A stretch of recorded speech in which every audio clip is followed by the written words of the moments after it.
Welcome to Essex County College Community Education Forum. I'm your host, Alfred Bundy. I also serve as the Executive Director of Institutional Advancement here at the college.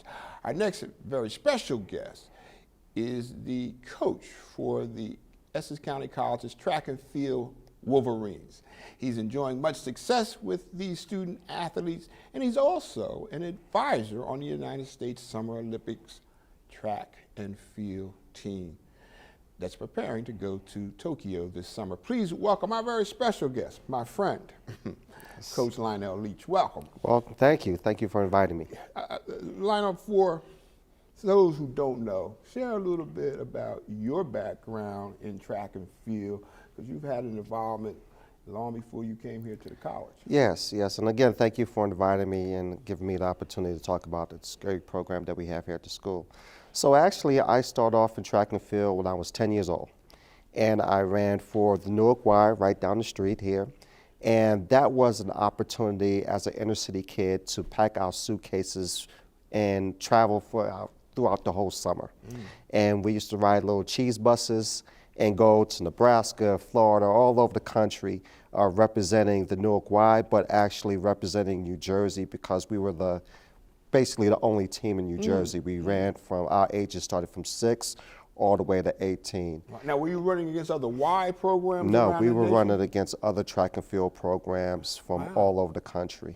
And that program was led by the great Charlie Davis, Nanette Brown, and Hollis Rogers, who also has a connection here to Essex. So Russ was involved way back then? Well, his brother. His brother? His younger brother, His younger yes. brother. He had twin brothers. Move us a little bit farther. We don't have a lot of time. Give me some other highlights of your track. So I then went to Essex Catholic Boys High School in East Orange. From there, I received a scholarship to Niagara University, ran for them for 4.5 years.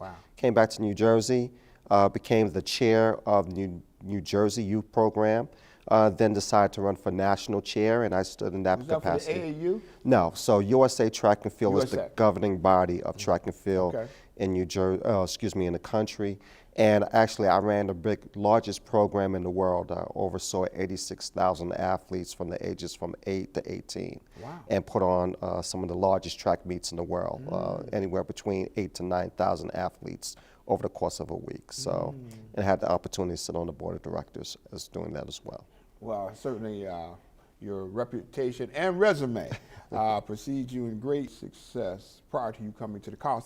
Before we actually talk about the program here, what are the characteristics, what do you look for in what might be a great track field performer? I know they can run fast and probably jump high, but what are other characteristics you're looking for in a student athlete? That's a great question. I'm asked that all the time. You know, the way I was brought up is not always asking or trying to get the best athlete, the best performance times. When you look at some athletes and look at their times when they were running in grade school, by the time they get to college, high school, college, the times aren't there. I want a student athlete that's going to work hard, follow the rules, are good in the classroom, and willing to work hard and not being afraid to hurt. And I would rather actually recruit an athlete that has the potential and meet those characteristics than to actually look for someone that's the fastest for that particular event. Tell us how long you've been affiliated here at Essex County College and where this program is and is going. Sure. So actually, this is my 3rd year at the institution, 2nd year as the head coach. My 1st year was as the assistant. I am the 5th head coach of this program that has a very rich tradition throughout the country and throughout the world.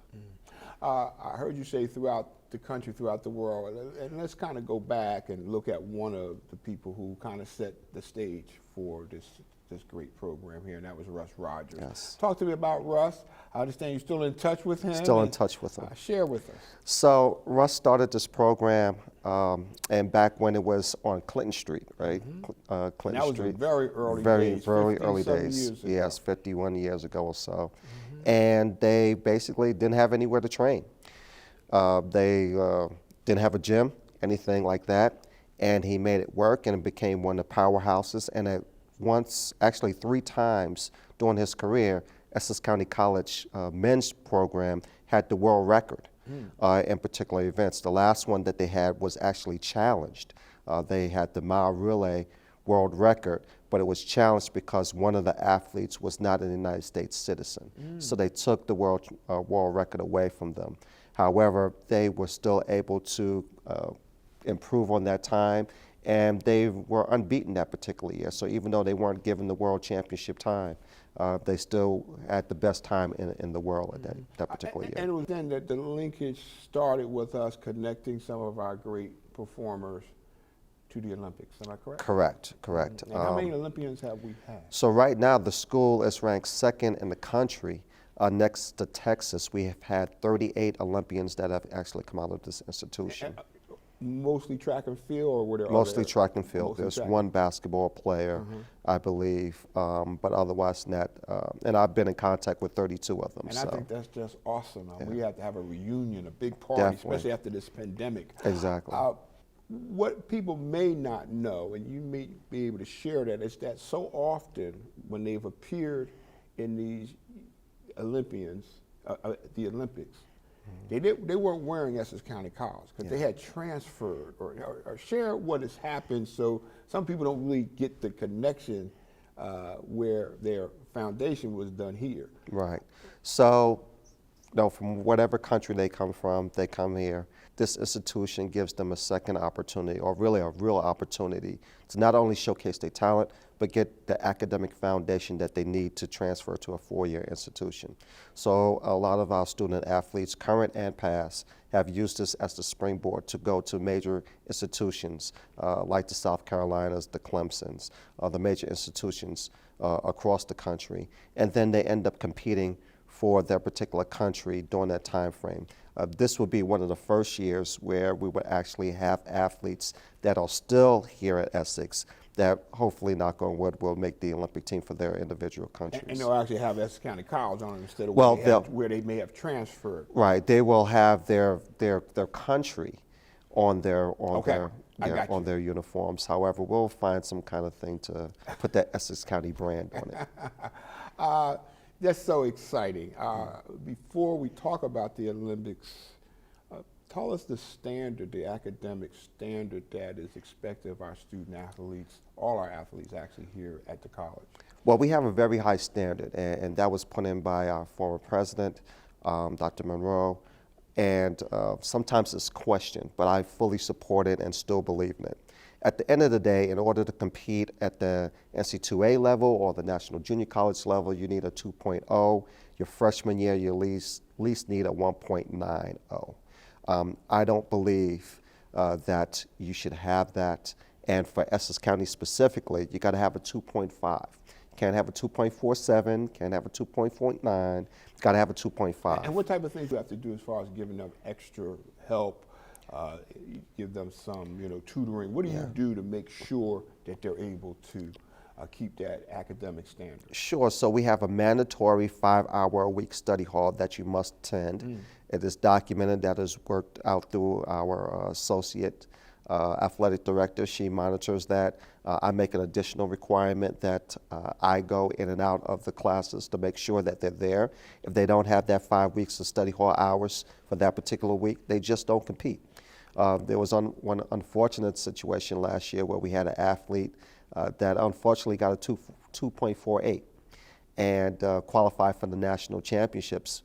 But based upon the rules, we couldn't allow him to go. And while there were still people that were advocating for this individual, I had to, basically those are the rules, and that's what we had to stand by. And last year, for the first time in many, many years, you took 4 of our athletes to the Colgate Games. Yes. Which was so exciting. Tell us about that real quickly. So the Colgate Games is the largest and oldest women track and field event in the world. It basically has kids from elementary school all the way to 40, 50 plus. This event basically gives young women from across the country to participate in a 5-week to 6-week series, qualify for the semifinals and then the finals, and then win academic awards. How did our 4 students do? All 4 of them came within the top 3 in their particular events, and they all received academic scholarships. Excellent. This is so exciting. Yes. The Olympics are coming up, even if the pandemic, everything that's been keeping us concerned about if the Olympics would happen. It seems like it's becoming a reality. Talk to me about your role. Talk to me some about some of our potential students who may participate in Tokyo.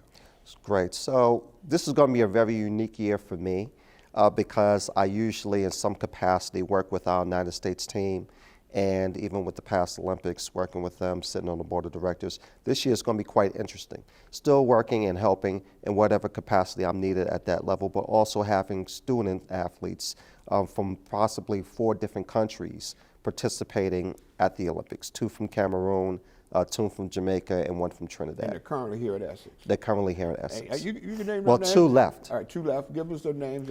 They've transferred someplace else. Yes. Go ahead. Talk to us about who they are in the minute or 2 we have left. So Navasky Anderson and Leon Clark, they graduated from here with honors. They received full scholarships to Mississippi State, and they're doing tremendously well, and both of them made the National Honor Society there for their first year there, so they should qualify for the Jamaican team.